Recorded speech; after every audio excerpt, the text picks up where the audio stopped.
Hello, dear student. Very good morning. So, dear student, today I am present in front of you with new topic.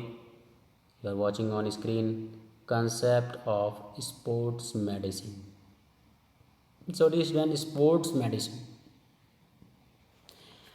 Today, I have to read about the concept of sport medicine. So, dear student, the sport medicine is also known as exercise medicine. That's why it's called the sports medicine. Sport medicine is also known as a exercise medicine because we mostly problems we solve by the only exercises. That's why it's called the sports medicine. So it is the branch of medicine that deal with the diagnosis, treatment and prevention of injuries related to sports. It include the assessment and management of patient with the musculoskeletal injuries and medical problems arising from the sporting activity.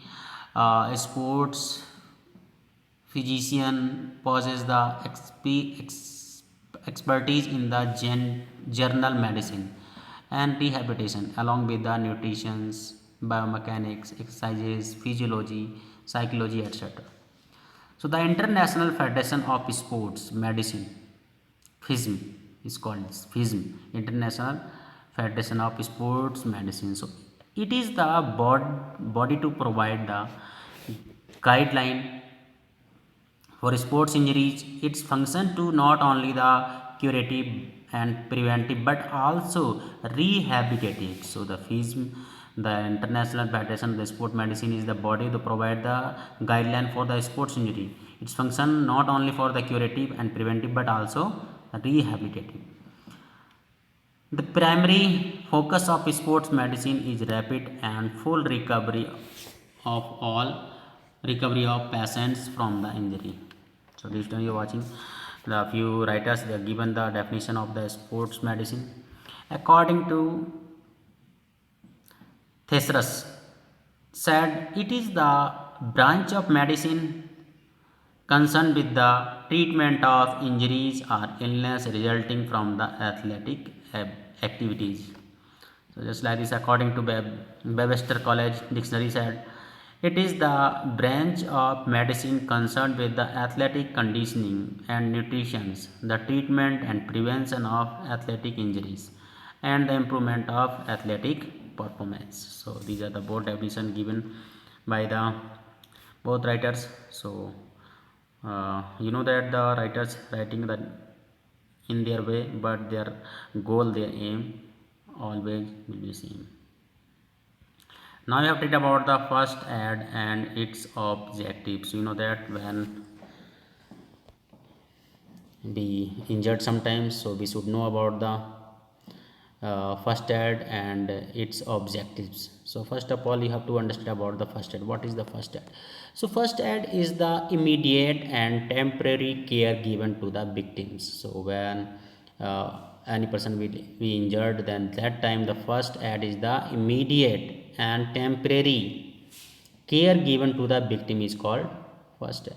The first aid objective is to save lives. The main objective of first aid to save the life of the victims.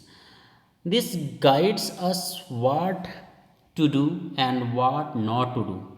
You know, sometimes we have not understood that what the guides us the what to do and what not to do. Sometimes what to not to do we do the we do that time, that is a can be more critical. So this is the guidance about what to do and what not to do, which can further help us to the avoid injury or damage. So first aid was used by the St. John Ambulance Association in 1879. So first aid was used first by St. John Ambulance Association in 1879. So objective of the first aid. So there are the some general principles of first aid.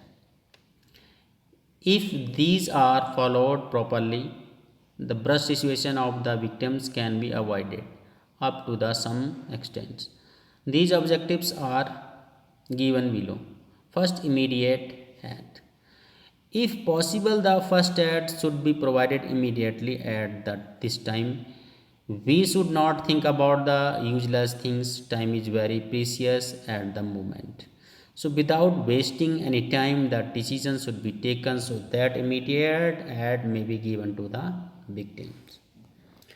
Next, think about ABC. So the person who provide first aid to the victims should think about the ABC. ABC means airway, breathing and circulation. So what is the meaning of the ABC? Airway, breathing and circulation. So first of all, the should check the throat of the victim. He should unbutton the shirt of the victim. Then he should check up his respiration. So you know that respiration is very important part of our life. So first of all, we should check the respiration. If victim's respiration is not running well, we should give artificial breathing. After that, person giving first aid should check up his blood circulation for his purpose. He should check his pulse rate. If his pulse is not felt by the first aider, he should use cardiopulmonary resuscitations, CPR. Technique immediately. In this process, artificial respiration is given, and after that, chest is pressed for the artificial blood circulation. So, chest is pressed for the artificial blood circulation. This process must be repeated at least 15 times. Next, stop bleeding. If there is a bleeding from any organ of the wounded person, it should be stopped at once. The wounded person's life may be in danger. In case of the excessive blood loss, if his hand or leg is bleeding, it should be raised up the heart level. In case of the cut and any main artery, it should be kept pressured with the thumb and bandaged till the arrival of the doctor. So crowd kept away. It is the usually seen that people gather immediately when there is any accident. They gather in the form of the crowd, and every individual want to see the injured person. In such condition, the injured does not get fresh air, and therefore the person giving the first aid should also try to keep the crowd away from the injured person. So this is a very important part. Next, wrap the injured in cloth or blanket. So at such time, the victim should be kept warm, so he should be wrapped in the cloth or blanket. So it's very much sympathetic attitude. The person giving first aid should have the sympathetic attitude when an accident happens. The wounded or injured person feel fear and terror. He should be treated politely and sympathetically so that he may come out of his fearful situation. He should also be assured and reassured that nothing serious has happened. He should be assured that we would be all right. The first aider should not be rash.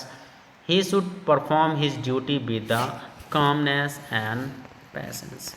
So this is a very important for the first aider, and he should follow these all things. Next, flood should not be given to the unconscious persons. So if a person becomes unconscious due to the accident, he should not given any liquid, because liquid substance may enter into his windpipe and that may create the further problem. So we should not give any kinds of the liquid when any person is unconscious. Yes. Next, medical aid. The first aider should call the doctor or expert immediately. So after the first aid, you can call the first aider should call the doctor or expert immediately. So these are the few points for the first aider. Now this time you have to read about the causes of sports injuries. So there are few causes of the sports injuries. Mostly when we play any kinds of sport, so we injured sometimes. But if you think about these all causes, then we can also prevent us for us from the sports injury. So every sport person is prone to accident or injuries, irrespective of preventive step or physical fitness level. The main causes of accident or injuries in sports are here. First of all, lack of fitness. So lack of or less physical fitness may cause the injury or accident. Second is poor concentration. So poor concentration or lack of the mental readiness lead to the injury. So poor concentration. So concentration should be must at that time. Next, over stress or tension. So over stress, sometimes we are suffering from over stress or tension or unbalanced psychological behaviors once the cause of the accident. So it also can be causes the main causes of the accidents. Not performing or warming up. So you know that mostly you know that when you are playing sometimes, then you don't want to waste time for the warming up. So it is a very bad. So first of all, we should perform the warming up before any games, play any games. So few people, they are not performing warming up. So not performing warming up before the activities, the main causes of injuries during sports. Next distance, equipment failure. So sometimes equipment failure, fault or failure of the equipment can causes the accident in sports. Next, faulty skills actions. So player perform the faulty skills actions or unbalanced movements while the playing, or uncoordinate movements cause injury. Not following rules. So player not following the rules and regulation of the activity can cause injury. Aggression and violence. So sometimes players, they can get aggression or violence during the game, is also the causes of the accident or injuries. Poor play field. So poor maintenance of the play field or play field not as per rules of the game can causes the injury. Next, not considering safety means. So sometimes we not consider the safety means. So during the game, if we do not consider the safety means, we may get injured. Next, we wearing protective guards. So not wearing the protective guard, the player not wearing protective guards or not considering the safety equipment is one of the causes of injury. Next,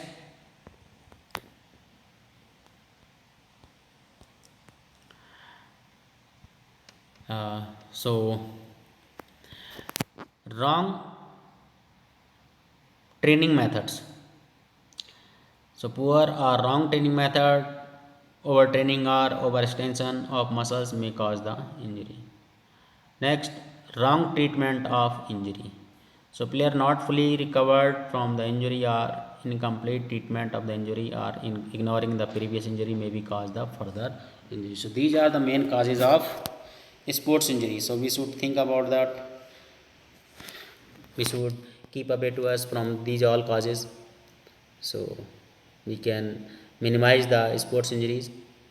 And I think that I have understood the what are the causes of the injuries. So distant, and this topic also has been completed. Now we will soon meet with a new topic. Okay, thank you, bye bye, see you later.